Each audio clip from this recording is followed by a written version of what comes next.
tell them every day. We get a bag, I guess, you want What's that? We'll get one of those.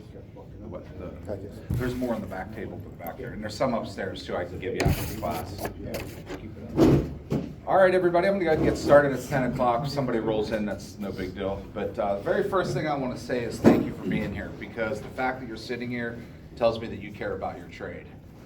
And that means a lot. So thank you for being here. Just by show of hands, who is familiar with Bostik True Color Grout, has worked with it? More than half. That's great news.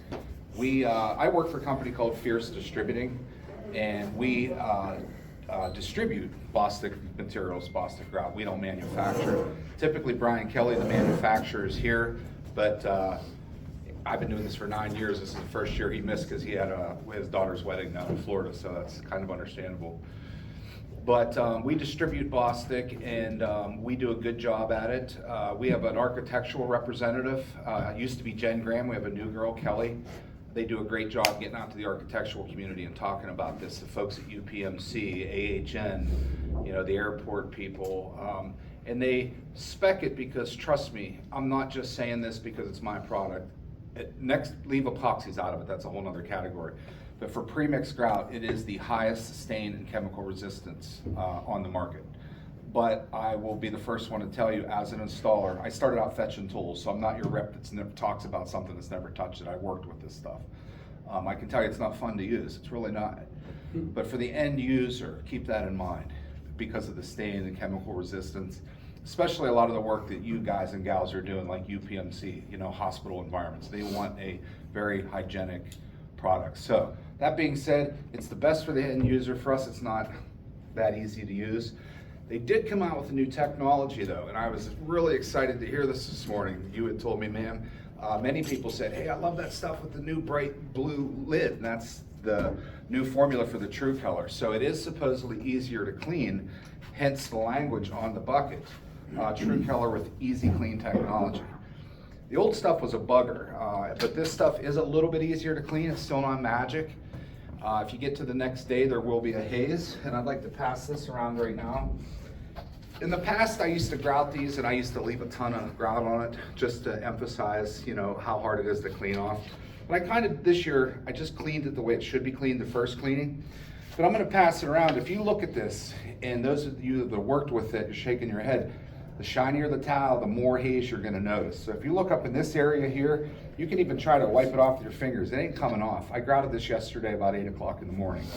And that haze it's baked on there. That's the new product? That's the new product, but it will come off, the new product. Right now, if you get on there with a white doodle bug and some water, it will come off. The old stuff wouldn't. It was there to stay. You had to use a chemical called Blaze. Even then? Even then, yeah, it was still tough. But if you do everything I show you today, it shouldn't look like that the next day. Okay. And that's what we'll get into here. So just a kind of a tool rundown. You want 3 buckets typically. This is going to be your pre-wash, and this is something that you don't read about on the bucket, so to speak. There's some kind of things I do a little bit different. I learned it from an old timer kind of thing, and it seems to work for me. So whatever's working for you to achieve that non-haze the next day, I don't care what you do. I mean, you can cast spells, whatever it takes, because we don't want that extra work the next day to clean up that haze. We're all human. We take the path of least resistance. So nobody wants to go back and clean the next day. So if we take a couple extra steps today to avoid having to do that tomorrow, that's kind of the objective. But we'll have a cleaning bucket, we'll have some Dawn dish liquid, and I'll have a dedicated sponge. I'll explain that in a minute. Of course, you have your material. Of course, you're gonna have a grout float. You're gonna have a margin trowel to scoop it out with. Then you're gonna have 2 rinse buckets. And you're gonna have 2 dedicated sponges for each.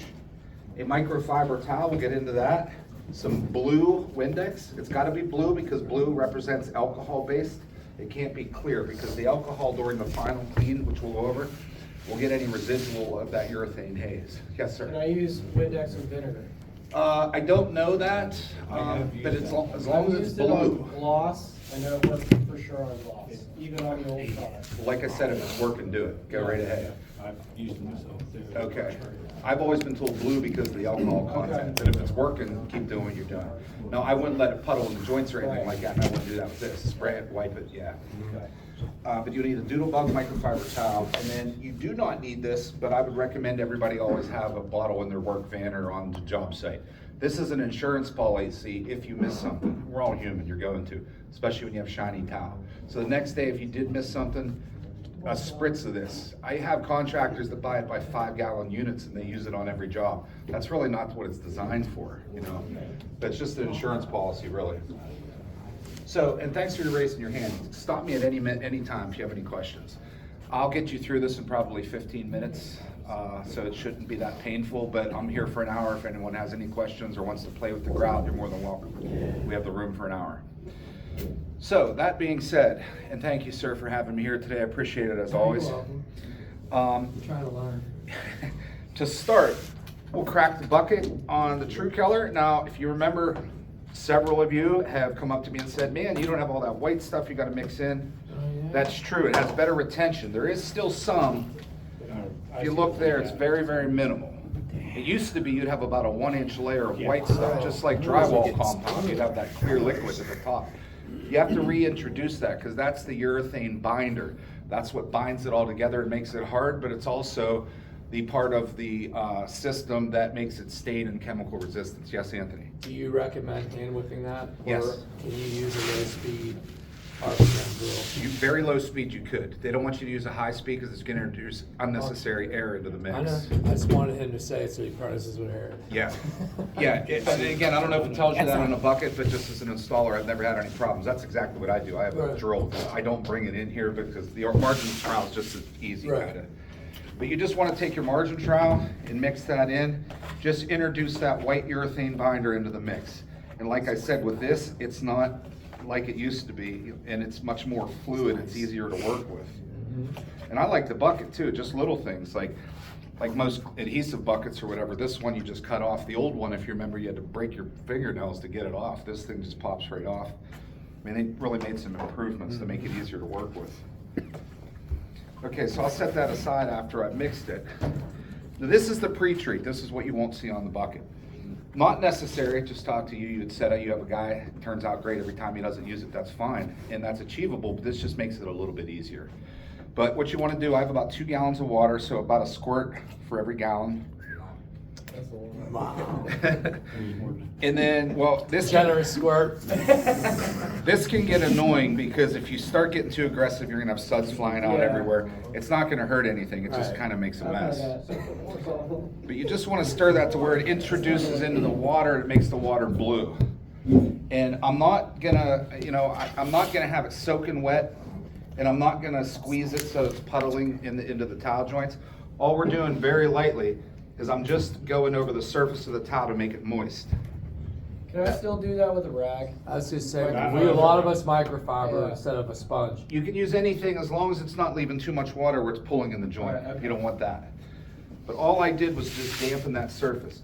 And the reason why that we do that, and the reason why, the science behind why it makes it easier, if you look at a piece of tile from like a microscopic level, it looks like the surface of the moon. It's very porous. So this is the same thing, it does the same thing as using grout release. Grout release is about $35 a gallon these days. This is like $1.25. When you do what I just did and the water evaporates, that film from the Dawn dish liquid will fill up all those craters that looks like the moon. So if you look at it after you do that, it kind of looks smooth now, it fills in all those craters. So when you grout it, the grout's not going down into all those little pores, it's kind of just floating on the top. That's kind of the science why it makes it easier to clean. Now, you can get on it wet or you can get on it dry, it doesn't matter. Typically, I would start, if there's a room this size, I would start back there and I'd work my way up to here. By the time I'm ready to grout back there, it's dry. But you can get on it wet too, so either way. So you would wipe the whole floor? So That's how I do the it. big section you're doing first? That's how I do it, or you could just do an arm's length Yeah. and then get right on it while it's wet. Yeah. We're gonna get on it now while it's wet, although it is starting to dry already, it's warm in here. So you can get on it when it dries. So obviously in a vertical application, you probably wait for it to dry because Yeah. it tends to sag when you get on it Yeah, when it's it wet. dries. True. Thins it down. That's a good point, correct, yes, yeah. Especially the color white, if you guys have ever used white, it does slump in your corners. A good, and again, it doesn't tell you this on the bucket. The reason why it does that, They changed the formula for white because for it to stay completely white, they can't use the same type of urethane because it'll make it like have a little bit of a yellowish hue to it. So they use some type of different, like a paint pigment or something, but it's runny. So especially when you get to your inside corners. So what you want to do is scoop some out onto a piece of Kerdi board or whatever, piece of cement board, let it dry for 5-10 minutes, just to let a little bit of air so it stiffens up, and then do it. For the corners. Yeah, that's with the color white only. Everything else you really shouldn't have a problem with, as long as you don't have a ton of water sitting in it, like Anthony said.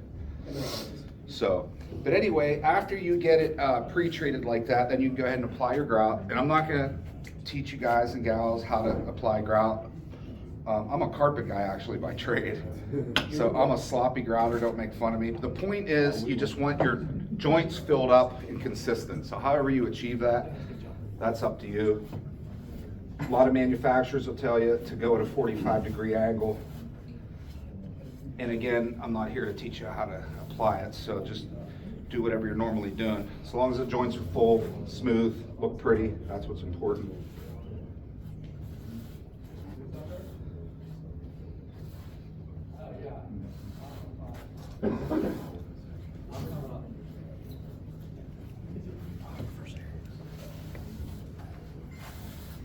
Obviously, you want to get as much of the grout off with the grout float as you possibly can.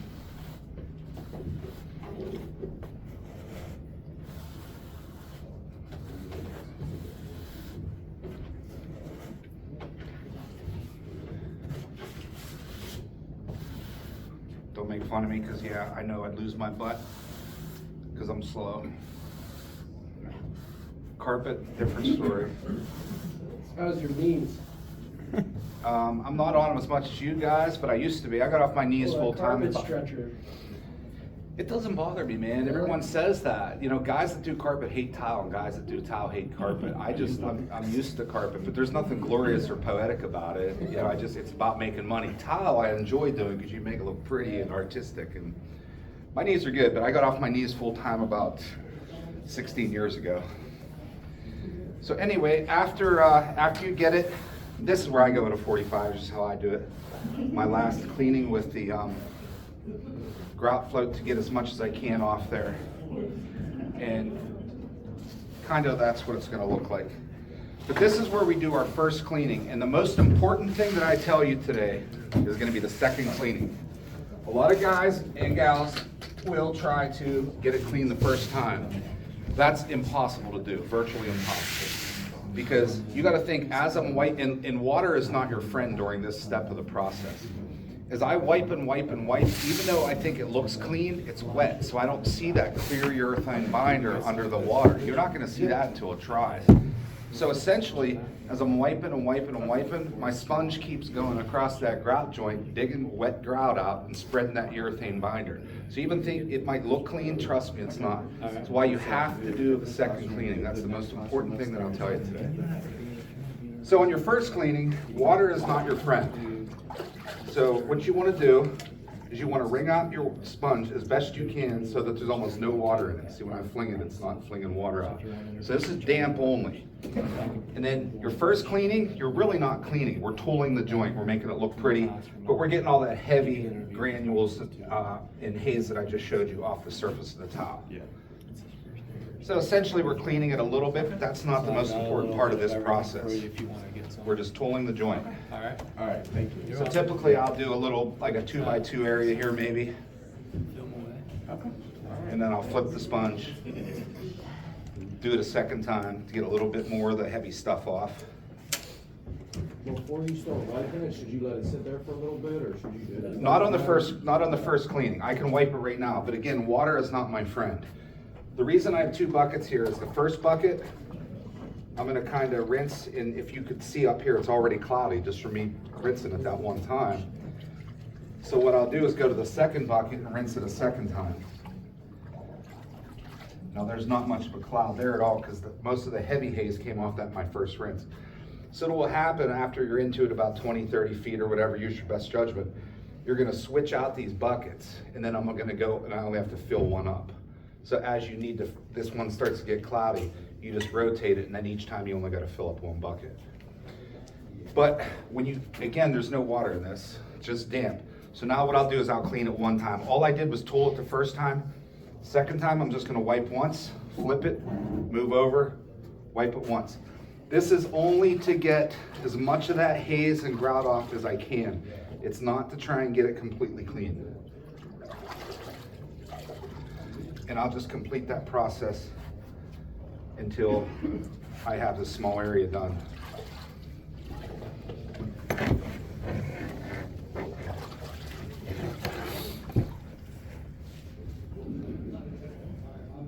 That's it. So you can't tell, well, I left a little here, so I'll get that one more time. And you're calling this the second wash?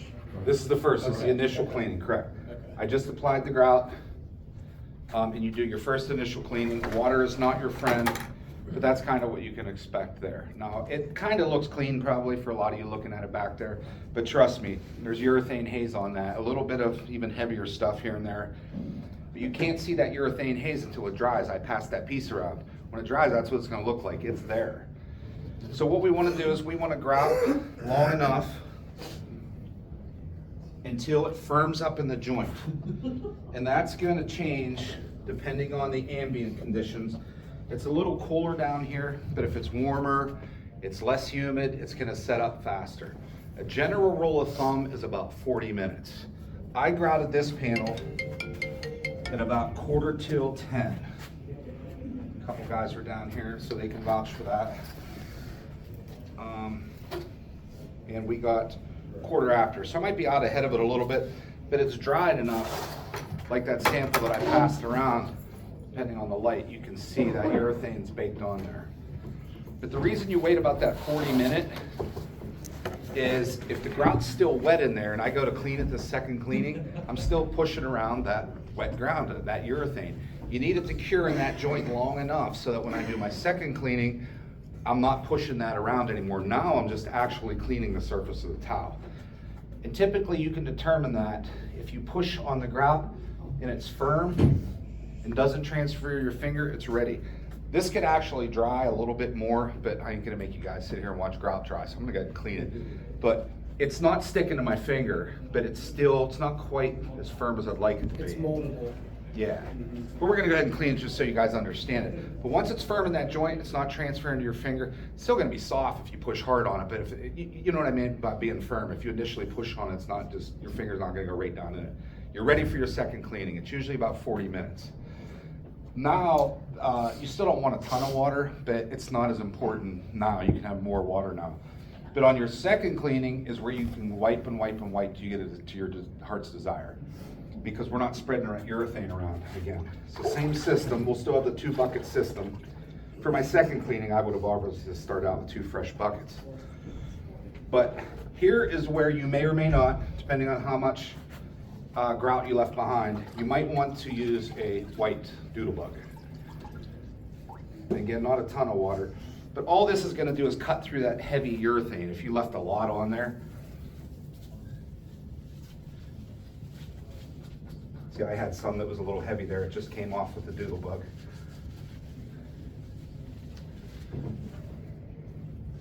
And then use your sponge. And like I said, this is where we can wipe and wipe and wipe. But you still don't need a ton of water because that's gonna loosen everything up right there. So having a ton of water on this sponge isn't really gonna help tremendously.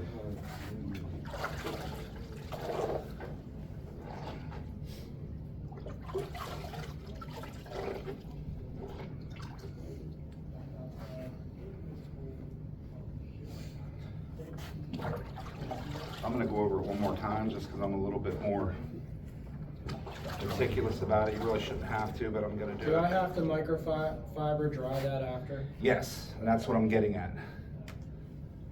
That's an important process. I call that the third cleaning. I can do it right now, which I'm gonna do, but a lot of times what I'll do is I'll do the second cleaning, again, if I started at the back of the room, then I'll go back a third time and use the microfiber. Wet rag or dry rag? Dry. Okay. But you can do it right away, so it's not a third cleaning, it just depends on how you like to do it.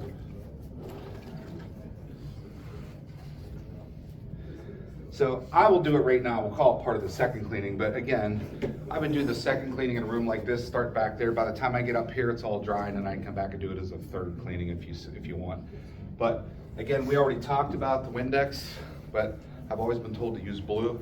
Just spritz it on there, not real heavy, just a little bit. Then take your microfiber towel and just wipe it off. Okay. And you don't want to be pushing down real heavy because that grout's still soft, but it's firm enough in the joint that it shouldn't be coming out as we're doing this. And that's really it. If you were to do all that and you come in the next day, you should not have a haze. If you do, there's a spot like here, one over there. That should be worst case scenario. You have a good insurance policy. But with the new technology, you really don't even need this. You will need a doodle bug at that point. You come in 20 hours later, you're gonna need a doodle bug and some water. But the Blaze still works tremendously well if you wanna use that. So if you use the Blaze the next day for those tricky spots, do you wipe the Blaze off with a doodle bug or a microfiber? It helps if you use a doodle bug because it's a little more aggressive. Okay. Shoot your Blaze on. What I do is I shoot the Blaze on, I take a doodle bug and just like, Right. yeah, but I let it wet. Okay. Wait about 5 minutes, come back, spritz it again, and then take a dry cloth. It should come right off. Yeah, could let it soak a little bit. Now, if you guys don't, and gals, don't want to use the True Color, I realize your hands are tied because you're usually doing spec work, so you got to use what they put in front of you. But if you have a choice, we make a product called Vivid. That's a high performance cement-based grout. Comes in a bag. You got to mix it with water. But it's a lot better than regular standard sanded grout because it's antimicrobial. You don't have to seal it. It has a low porosity rate. All these other things. But the big thing with our Vivid is that it's easy to clean. How many people, by show of hands, have used a Vivid? Not as many because it doesn't get specced as much. But it's cool that some people have used it. It really, you can't screw it up. Number one, the water content's anywhere between like I'm probably getting this wrong, but I think it's 1.9 liters to 2.3 liters of water. That's eyeballing it. You know what I mean? There's no, you don't have to get measuring stuff out. If you want it a little thinner on your floors, thicker on your walls, use a little less water on the walls. I mean, you can't screw it up, but what's the biggest thing about it is the grout haze. It's like non-existent. I grouted this, I don't even know when, days ago. And I caked it on pretty heavy just to show you. But I mean, I could have used a dry cloth. It comes right off. I mean, there's no such thing as grout haze with this stuff. There's a little heavier spot there. You can see it just came right off.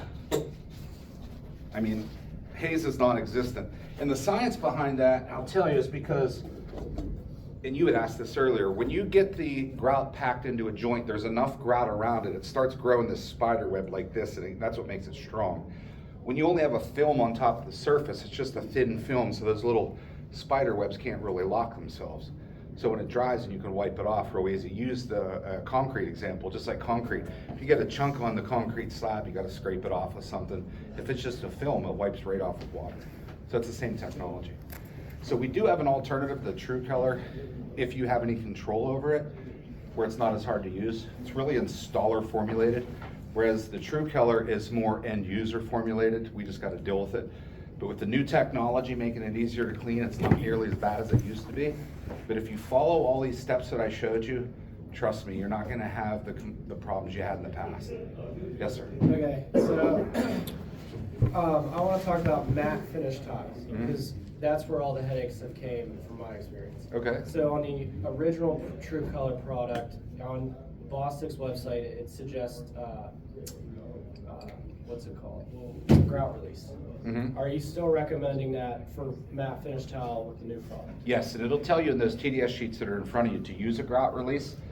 What I'm showing you is the cheapest grout release Right. you'll ever use. Right. Grout release may be a little bit more effective, probably gets into the pores and seals things a little better, but it's really the same thing. You don't have to, like you Well, would matte say. finish tile, you don't want it shiny. And No. so I don't want, my whole goal was to try to eliminate as much of that as I could. And on that old product, it was impossible. But I have found that using grout release has been the closest thing I could get. I can get like 85 sometimes 90%. Absolutely. And that was all I was trying to get. Here's a gentleman that said that he was doing it perfect without it, but I would have to argue it'd be a little bit more Not on cleanup that finish way. tile. Yep. It's the way, It's all it's the angle in which you're looking at it. You can look at it like this and it looks fine, but go look at it at a different angle, I'm telling you it's there. I believe it, yeah.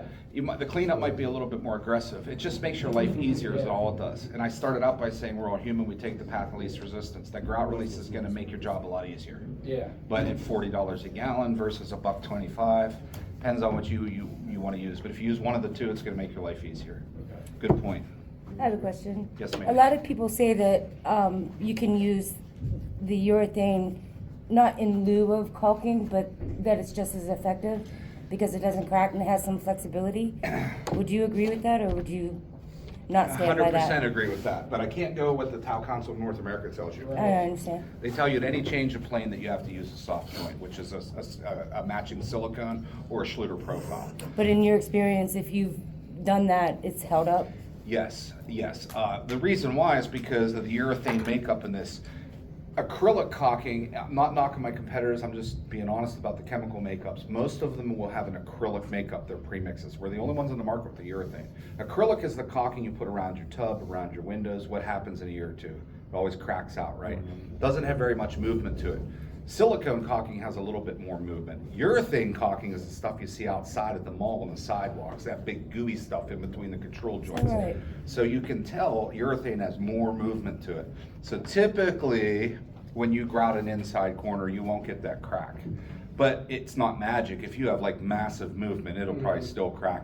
But minor movements in most residential areas that are heated year round and things like that, you're right, you can get away with it. Even at a door jam? Yeah. But I'm telling you, per the TCNA, they tell you I not to do understand. that. Mhm. Right. But that's a good insurance policy because we don't know who's grouting all the time. You know, if you have your own company at some point, you have Lotus Man on the totem poles usually grouting or an apprentice or something. And no, I don't mean any disrespect, but until you learn the products, it's a good insurance policy because it's probably not going to crack no matter where they put it. Yeah, but per the TCNA, you should use a matching silicone or a soft joint. Good question. Nothing else? Do you recommend any different kind of floats? That's up to you guys. You could probably tell me I more don't about think it that. matters. Yeah, Whatever's easier. yeah. I like those floats with it.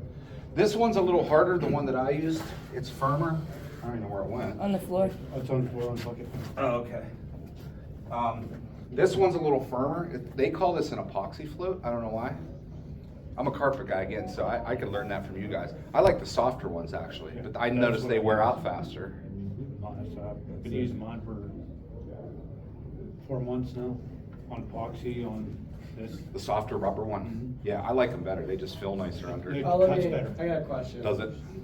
Whenever you're clean, yeah. Can I reuse sponge from day to day, or no? Will the sponge I used from today before, will it re-put the haze back on that towel the next day? Eventually it'll get saturated, just like epoxy, you're supposed to change your sponge all the time. I know people that buy bells for big epoxy job because you need so many.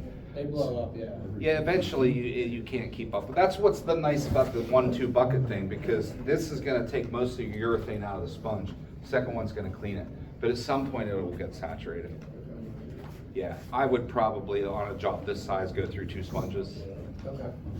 But again, I'm learning from you, because I'm not a towel guy, I don't do a lot of I was towels. just curious, because from my understanding, when you do a lot of it, you should recycle them out. You should. Yeah. Yeah, especially with epoxy, I can tell you for sure. For sure. Yeah, Yeah. epoxy's like 100 feet, and then you're supposed to. Yeah, well, the sponge tells you, because. Yeah, and that's only a 10 by 10 area. Yeah. If you use a cellulose sponge, they don't blow up. I feel Really? epoxy Ardex sponge makes a better. nice sponge. I hear everybody say they like their sponge. Number one, it has a square edge on it. You And can't they- use it for epoxy, that blows up. Oh, really? Mhm. Okay. Yeah, it gets 3 times the size. Okay. See, I do almost no epoxy, so I'm It'll not be the that guy size that. when you start, it'll be this size when you. Oh, really? Yeah, it'll take up the bucket. Yeah. Yeah. I change my sponge all the time because they're the cheapest thing we have on the job.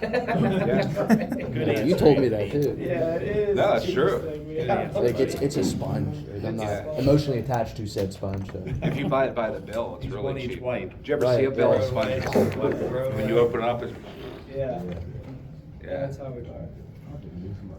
Well, guys, thank you, and gals, and it's great to see ladies every year. There's less this year than there was last year. I think we had about 5 or 6 in the class last year. Maybe they're off doing something else. But again, thanks for being here because it tells me that you take what you do seriously, and I appreciate it. I got business cards. If you're ever in the field, you need any help, give me a call, please. But thanks, I appreciate it.